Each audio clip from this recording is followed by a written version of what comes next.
Oke, silakan.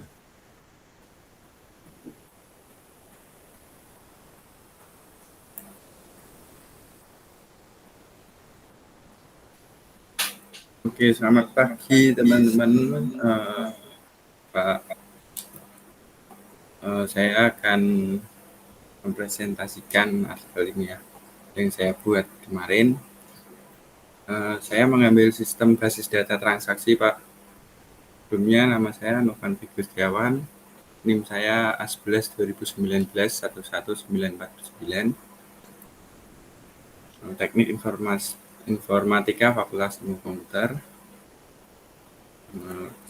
Judul saya yaitu pembuatan sistem informasi transaksi terhadap perkembangan perusahaan sumber jaya. Jadi perusahaan sumber jaya ini kebetulan tetangga saya sendiri mempunyai perusahaan yaitu di Pekalongan, di bidang kain, Pak, kain itu. Jadi saya ya di situ masih menggunakan metode transaksi tradisional gitu. Jadi saya berpikiran sedikit untuk perkembangan teknologi sistem informasi gitu, saya membuat transaksi di situ. Terus latar belakang pasti kemajuan teknologi berperan penting, sangat signifikan berdampak pada kehidupan yang segala sesuatu harus bergantung ya Pak. Sekarang teknologi itu sangat semua sudah menggunakan teknologi. Jadi saya pikiran di sektor perdagangan saat ini juga harus mengikuti dan bergerak dengan menggunakan sistem informasi manajemen secara optimal. Jadi pengelolaan datanya itu lebih efisien gitu, lebih efektif upaya. Jadi upaya saya dibentuknya sistem informasi ini dapat membantu dalam pengelolaan transaksi, terus stok barang dan laporan penjualan gitu. Itu latar belakang bab 1 ada artikel saya. Terus tujuan dan manfaat, pasti tujuan saya membantu toko tersebut dalam mengolah data, mempermudah transaksi. Terus metode penelitian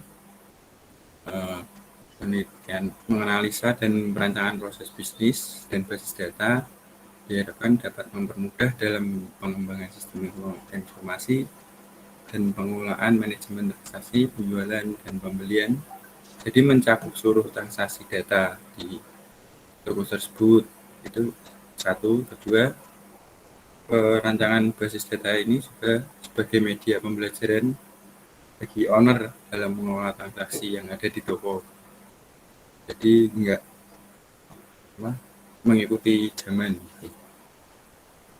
Terus manfaat bagi objek, mendapat sumber daya, kontribusi bagi sektor terkait, dapat meningkatkan efektivitas kerja karena terbantu dengan adanya sistem informasi transaksi, membuat sistem informasi baru yang terstruktur di sektor terkait. Next, rumusan masalah yang ada di sini adalah belum adanya sistem informasi transaksi penjualan yang yang modern gitu, masih tradisional. Terus berapa besar potensi pengaruh sistem ini terhadap toko tersebut gitu. Rumusan masalah yang ada di sini. Terus pengertian keduanya landasan teori, saya ambil pengertian basis data. Jadi menurut Conley dan Beck, basis data adalah sekumpulan data yang berhubungan secara logikal dan deskripsi mengenai data itu sendiri yang dirancang untuk memenuhi kebutuhan informasi organisasi.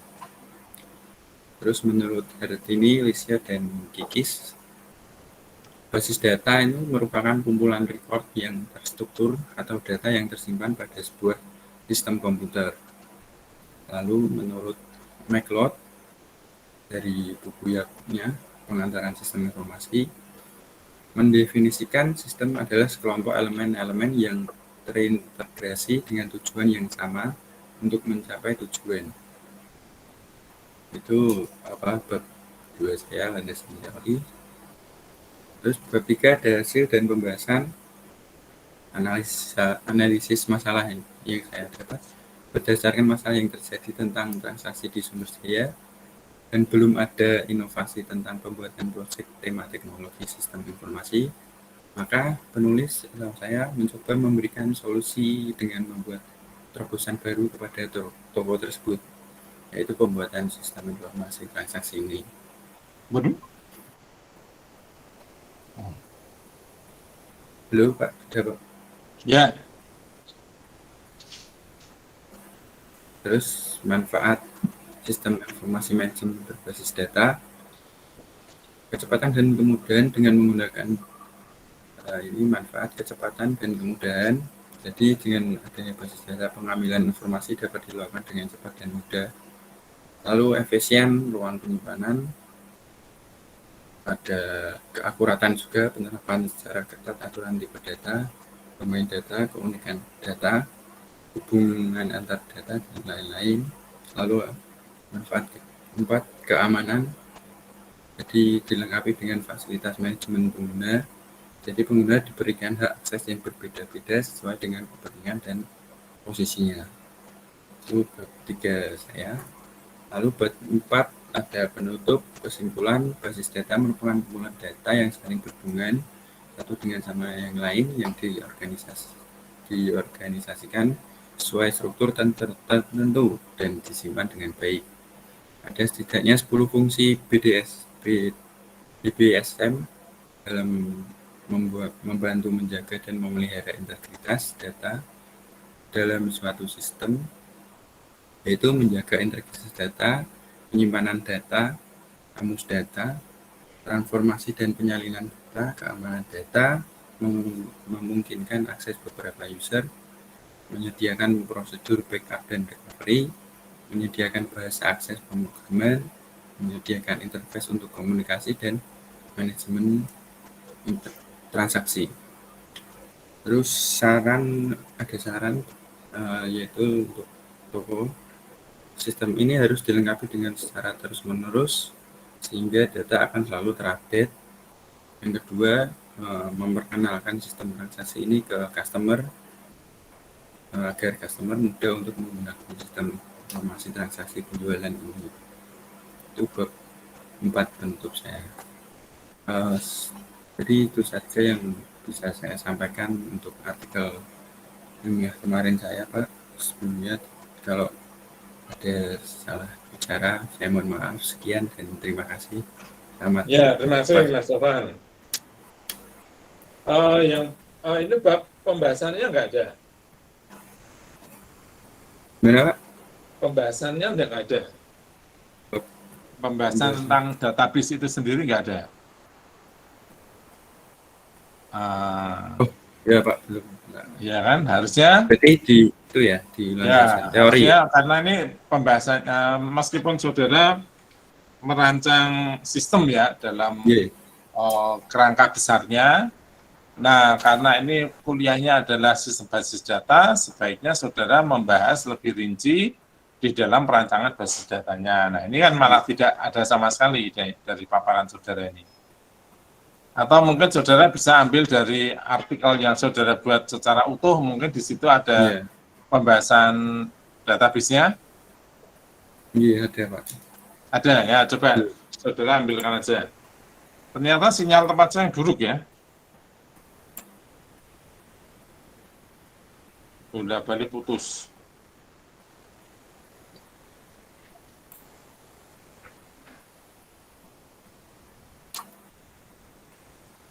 Belum?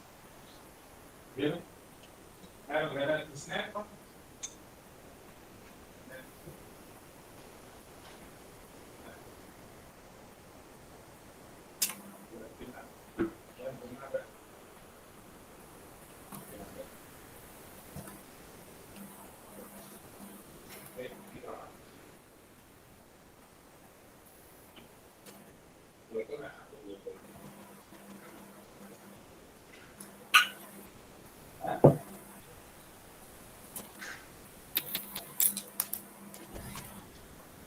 Tapi ternyata itu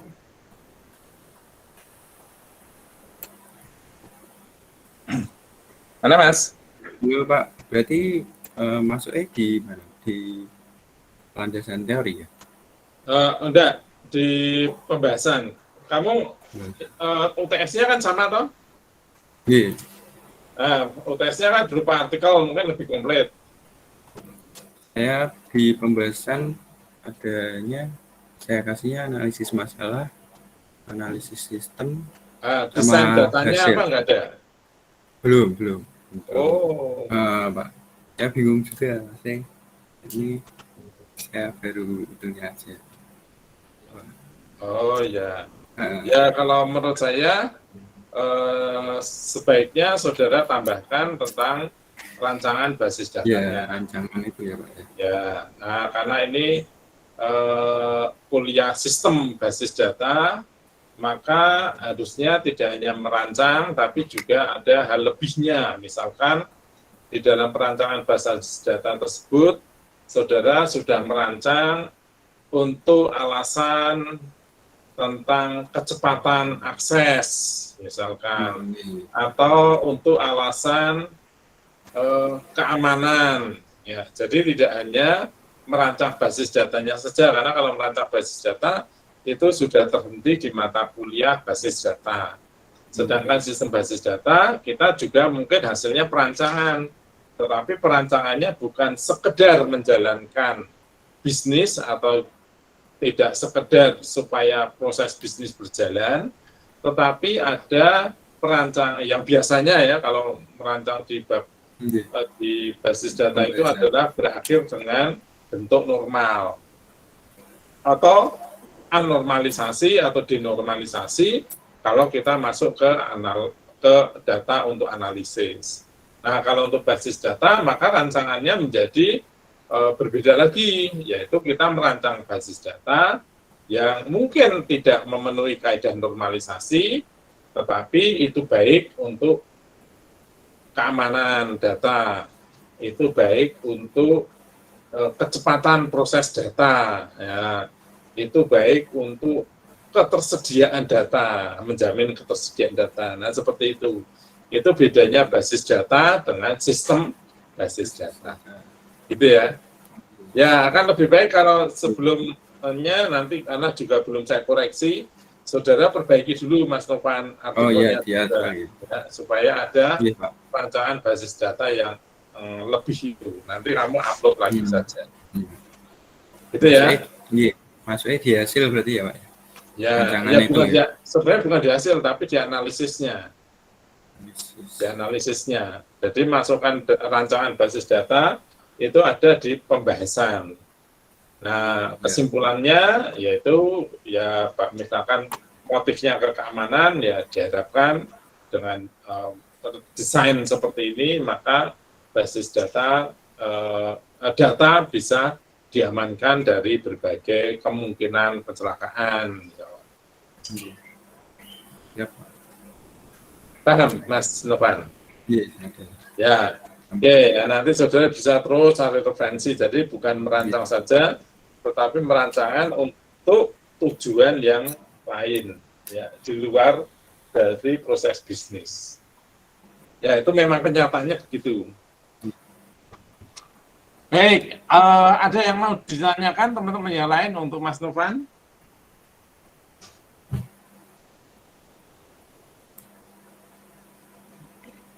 Baik, kalau tidak ada, kita lanjutkan untuk Mas Ahmad Wirayuda ya.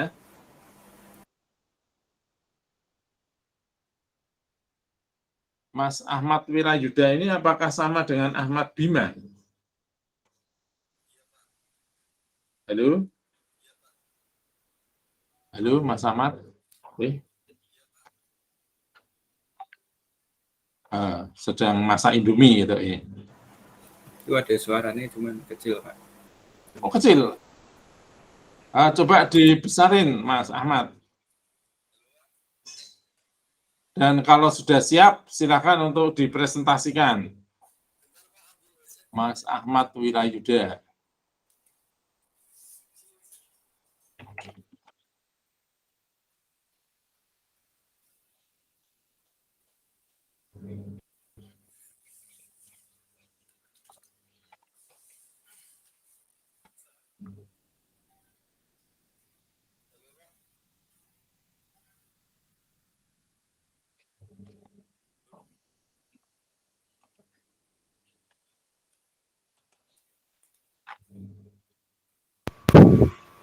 Halo, Pak. Ya, oke. Ya, dengar, bagus. Bentar, Pak, bentar.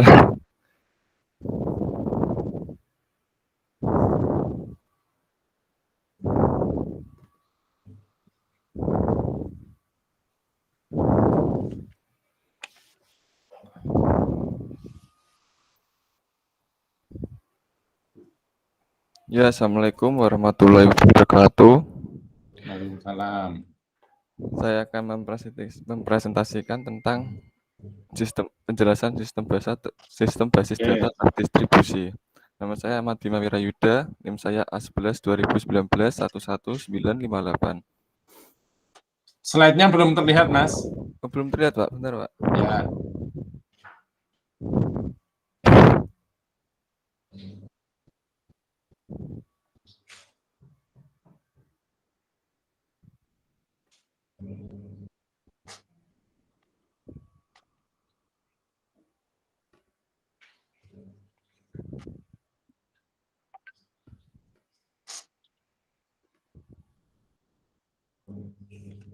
Sudah terlihat belum, Pak? Belum. Nggak tahu yang lain. Saya belum. Belum. Belum.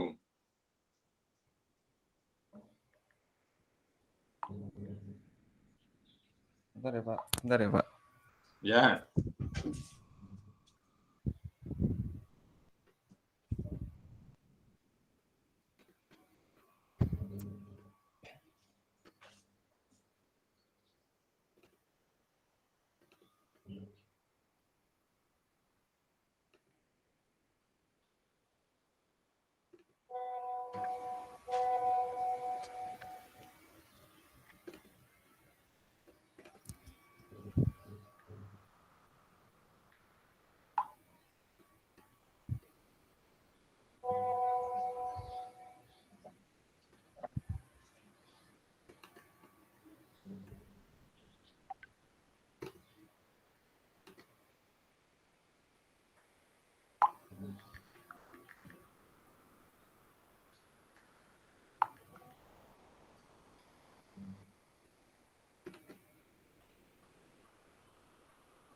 Sudah, Pak? Ya, proses. Oke, ya. Sudah. Ya. Yang pertama ada pendahuluan, yaitu database management system merupakan suatu atau perangkat lunak yang dirancang supaya dapat digunakan untuk mengelola suatu basis data dan menjalankan operasi terhadap data yang diminta oleh banyak pengguna. Database Management System atau disingkat DBMS ini merupakan perangkat lunak yang sengaja dirancang untuk membangun basis data yang terkomputerisasi atau lebih detailnya yaitu ia bisa melakukan utilisasi serta mengelola koleksi data dalam jumlah yang tidak sedikit atau banyak. Sebelum adanya DBMS, data umumnya disimpan dalam bentuk flat file. Flat file merupakan file teks yang ada pada sistem operasi. Hingga saat ini pun masih ada aplikasi yang menyimpan data dalam bentuk flat dengan secara langsung. Menyimpan data dalam bentuk flat file memiliki kelebihan serta kekurangannya. Yang kedua adalah latar belakang. Sistem manajemen berbasis data adalah suatu sistem atau perangkat lunak yang dirancang untuk mengelola suatu basis data dan menjalankan operasi terhadap data yang diminta banyak pengguna. Data diorganisasikan sehingga pada manajer dapat menemukan data tertentu dengan mudah dan cepat untuk mengambil keputusan. Itu selanjutnya rumusan masalah. Yang pertama, bagaimana merancang arsitektur sinkronisasi basis data terdistribusi. Dan yang kedua, bagaimana merancang web service untuk menarikan data melalui XML. Selanjutnya, batasan masalah. Yang pertama, solusi sinkronisasi data ini berbasis web. Dan yang kedua, pembangunannya menggunakan bahasa pemrograman PHP dengan DBMS MySQL. Yang ketiga, menggunakan format XML dalam hal pengemasan data saat melakukan perpindahan data antar basis data. Yang keempat, sistem Slack tidak boleh mengakses basis data milik sistem master secara langsung. Yang kelima, solusi ini dijalankan secara manual oleh pengguna sistem, tidak otomatis secara berkala. Dan yang keenam, dalam implementasinya hanya mensinkronisasikan dua buah basis data dalam dua DBMS yang berbeda. Selanjutnya, tujuan sistem manajemen basis data. Yang pertama, bisa dipakai atau digunakan secara bersama. Yang kedua, kecepatan serta kemudahan ketika mengakses data. Yang ketiga, menghemat ruang penyimpanan data. Yang keempat, menghilangkan duplikasi dan inkonsistensi data. Yang kelima, menangani data dalam jumlah yang banyak atau besar. Dan yang terakhir, untuk keamanan data. Selanjutnya, pembahasan. DBMS atau Database Management System atau Sistem Manajemen Basis Data yakni perangkat lunak yang menangani semua pengaksesan database. Secara fungsi, Database Management System mempunyai fasilitas mengintegrasikan, terhubung, merekayasa, dan memelihara basis data. Basis data merupakan kumpulan data yang saling berhubungan satu dengan yang lainnya, yang diorganisasikan sesuai struktur tertentu dan disimpan dengan baik. DBMS membantu dalam pemeliharaan dan pengolahan kumpulan data dalam jumlah besar, sehingga dengan menggunakan DBMS tidak menimbulkan kekacauan dan dapat digunakan oleh pengguna sesuai dengan kebutuhan. Selanjutnya, fungsi sistem manajemen basis data. Yang pertama, melihat proses transaksi yang berjalan. DBMS dapat membantu Anda mengecek segala macam transaksi yang sudah dan juga sedang berjalan, yang terekam dan masuk ke dalam database toko atau perusahaan Anda. Yang kedua yaitu membantu user mengakses basis data. User bisa mengakses basis data alias database yang terdiam tanpa perlu membuka file database. Cukup dengan menggunakan aplikasi yang sudah terintegrasi dengan DBMS, maka data yang dibutuhkan user akan muncul. Yang ketiga yaitu memonitoring data. DBMS juga berfungsi untuk membantu melakukan monitoring data. Segala transaksi yang dilakukan akan terekam oleh DBMS. Sehingga apabila terdapat suatu transaksi atau akses yang mencurigakan, Anda akan segera mengetahuinya berkat DBMS, seperti seseorang yang mungkin ingin melakukan hacking dan mencuri data-data Anda. Selanjutnya, manfaat sistem manajemen basis data, yaitu kecepatan dan kemudahan atau speed. Dengan menggunakan basis data dan pengambilan informasi, dapat dilakukan dengan cepat dan mudah. Basis data memiliki kemampuan dalam mengelompokkan, mengurutkan, bahkan perhitungan dengan matematika. Selanjutnya, pemusatan kontrol data. Karena cukup dengan satu basis data untuk banyak keperluan, pengontrolan terhadap data juga cukup dilakukan di satu tempat saja. Terakhir, keamanan atau security. Kebanyakan DBMS dilengkapi dengan fasilitas manajemen pengguna. Pengguna diberikan hak akses yang berbeda-beda sesuai dengan kepentingan dan posisinya. Yang terakhir adalah kesimpulan. Dari uraian di atas dapat disimpulkan bahwa di bidang industri, baik di bidang industri perhotelan, keuangan, dan perbankan, ataupun industri lainnya, sangat membutuhkan program basis data untuk mendukung aktivitas bisnis yang dilakukan oleh para pelaku bisnis. Hadirnya teknologi komputer telah memberikan kontribusi yang sangat positif dalam sistem manajemen basis data. Sehubungan dengan hal uraian tersebut, maka dapat diambil beberapa kesimpulan. Yang pertama, bahwa manajemen basis data merupakan metode bagi para pemimpin perusahaan atau manajer dalam upaya pengambilan keputusan yang dapat dipertanggungjawabkan. Yang kedua, bahwa hadirnya teknologi komputer telah membawa perubahan besar bagi aktivitas informasi manajemen. Yang ketiga, bahwa manajemen basis data yang berbasis komputer dapat menyajikan informasi sebagai bahan dalam pengambilan keputusan yang bermutu, bernilai, dan berkualitas, yaitu informasi yang relevan bagi perusahaan atau organisasi, yang akurat dan tentu saja informasi tepat waktu atau tidak basi atau kadaluarsa. Yang keempat, bahwa dengan aktivitas manajemen basis data yang berbasis komputer, para pimpinan perusahaan atau manajer dapat lebih mudah, murah, dan efisien dan efektif dalam upaya pengambilan keputusan, termasuk di dalamnya dalam melakukan fungsi-fungsi manajemen seperti perencanaan atau planning, pengorganisasian atau organizing, penggerakan atau actuating, dan pengawasan. Sekian presentasi saya. Apabila salah kata, saya mohon maaf. Assalamualaikum warahmatullahi wabarakatuh. Ya, sama dengan Mas Novan ini. Judulnya bagus, tetapi ternyata di pembahasannya tidak ada bentuknya seperti apa itu.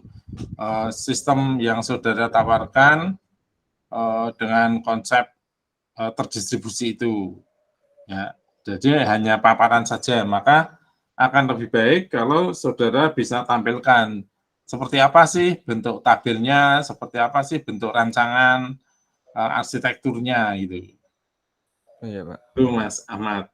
Di paparan di makalahmu juga nggak ada rancangan Pak. tabelnya. Bentar Pak, saya lihat dulu. Ya.